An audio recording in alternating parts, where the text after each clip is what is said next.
नमस्कार एवरीवन, मैं आपका दोस्त मनोज कुमार। और आज का टॉपिक है कि भारत क्या अपनी आबादी से पिछड़ रहा है या अपनी गरीबी से पिछड़ रहा है। जानते हैं दोनों कारण।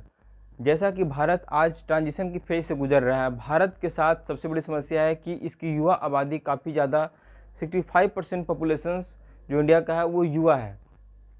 और वो उसको उसकी एक बहुत सी रिक्वायरमेंट है, उसको जॉब चाहिए, उसको सेफ फ्यूचर चाहिए, उसको एक जगह अच्छी जगह वर्क चाहिए, ठीक है, और सस्टेनेबल तरीके से लॉन्ग टाइम तक के लिए चाहिए।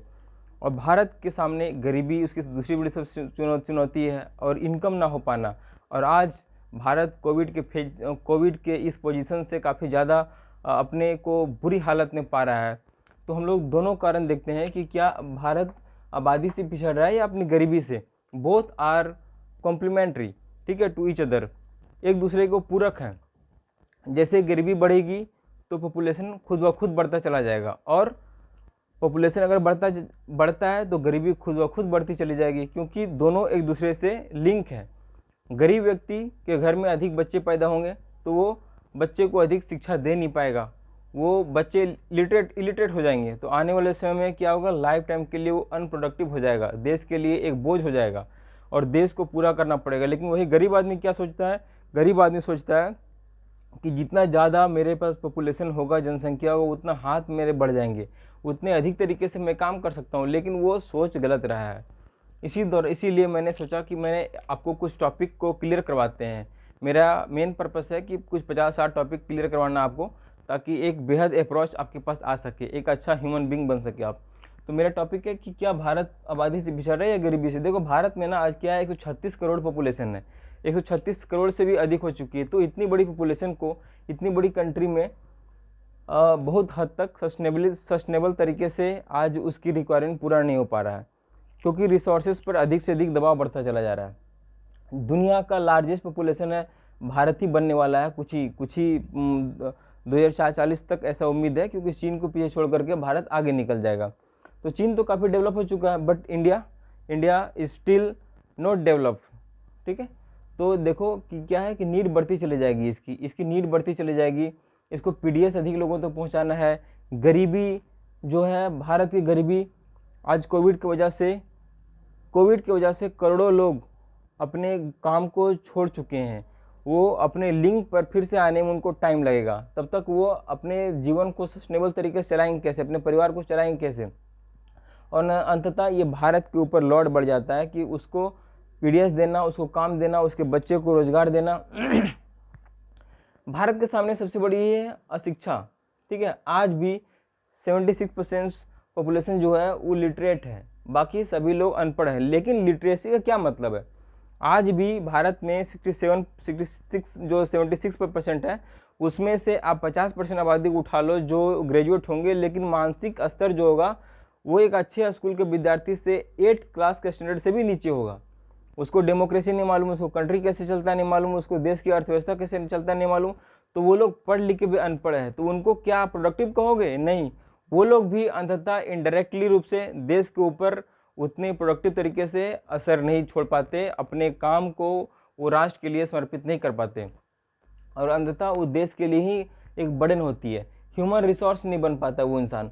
वो जो बच्चा है जो अच्छा से पढ़ा लिखा नहीं और जो अनपढ़ है, वो दोनों राष्ट्र के ऊपर बोझ होते हैं। तो राष्ट्र को पूरा करना होता है। युवा क्या होगा, आज 65% युवा जो है 35 साल से कम उम्र के भारत में, तो वो क्या होगा, बुरे काम में लिप्त हो जाएंगे, करप्शन में, क्राइम में, सारे कुछ में इन्वॉल्व हो जाएंगे वो। तो अंततः देश के लिए क्या बॉम्ब साबित होगा वो।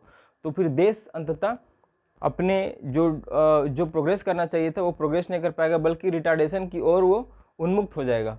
इसीलिए ये युवा को एक काम देना बहुत ज़रूरी है, क्योंकि यही युवा जो आज आपको स्ट्रेंथ के रूप में दिख रहे हैं, कल आपको आपके कंट्री के बर्डन बन जाएंगे और समस्या क्रिएट करेंगे। वो लोग अनप्रोडक्टिव वर्क करेंगे जीवन भर, वो अपने काम से उनका काम तो कुछ है नहीं, तो जो उनको काम में लगा दे। तो इस प्रकार से आज देख लो कि जहाँ भी नक्सलवाद है, क्राइम है, बहुत सारा हिंसा है, वहाँ क्या है, वैसे युवा हैं जिनको काम नहीं मिल रहा है और वो बहुत हद तक अनपढ़ है या फिर लिटरेट हैं, जिनको कोई जो अपने बौद्धिक स्तर से सोच नहीं सकते।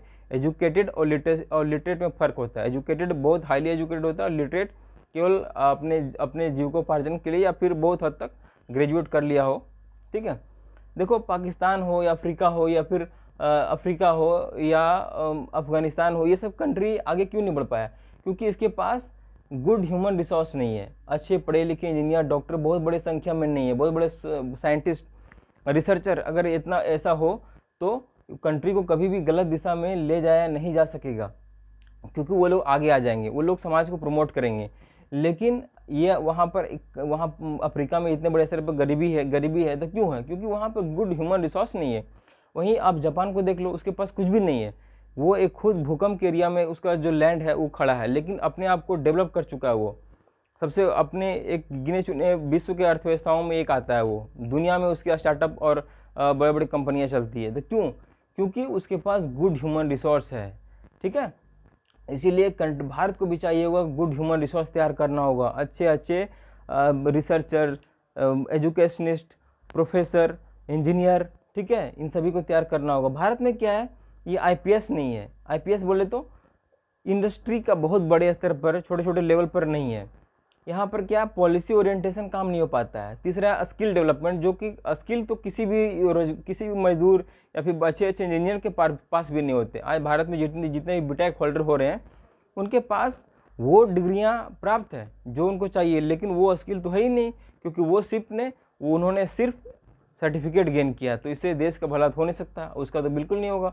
और संसाधनों पर अधिक दबाव पड़ेगा, लोग खा जाएंगे सारे संसाधन को, ये ला, मुझे चिकन चाहिए, मुझे मटन चाहिए, मुझे वेजिटेबल चाहिए, मुझे फ्रूट चाहिए, मुझे होम चाहिए, मुझे कार चाहिए, each and everything I need, but I want do anything because I have no skill, ठीक है। I am graduate but I have not any good skill, ठीक है। तो पीएन भगवती क्या बोलते हैं? पीएन भगवती बोलते हैं कि भाई उसके पास ना, पीएन भगवती जो है वो गुजरात के हैं, वो क्या बोलते हैं कि भाई जो रोड है, इंफ्रास्ट्रक्चर है, वो सभी डेवलपमेंट कर दो तो उसका डेवलपमेंट हो जाएगा। और अमर सेन क्या बोलते हैं कि एजुकेशन दे दो, हेल्थ दे दो, बेसिक नीड दे दो, उससे उसका डेवलपमेंट हो जाएगा। तो दोनों एक ही बात बोलते हैं, बट दोनों एक जगह पर जाकर सेम पॉइंट पर बात करते हैं। देखो फास्टर इंडिया क्या है ना, फास्टर इकोनॉमी है, बट फास्टर इकोनॉमी ऐसा नहीं कि फास्टर इकोनॉमी हो जाएगा सभी का डेवलपमेंट हो जाएगा। तो इसीलिए दोस्त ये जरूरी नहीं है। जैसे अमेरिका है, वहाँ भी बहुत बड़ी इकोनॉमी है, लेकिन वहाँ सभी का सहयोग है, सभी पार्टिसिपेशन है, वहाँ पर कैपिटल इनकम ज़्यादा है। बट भारत में ऐसा है नहीं। भारत में क्या क्राइम अधिक हो जाएगा, युवा अधिक बढ़ रहे हैं ना, तो क्या कि विशियस सर्कल पॉवर्टी क्रिएट हो जाएगा आने वाले समय में। तो इट्स अ पॉवर्टी, यही तो गरीबी है। तो दोनों एक दूसरे के पूरक हैं। आज हमने जाना। All the best.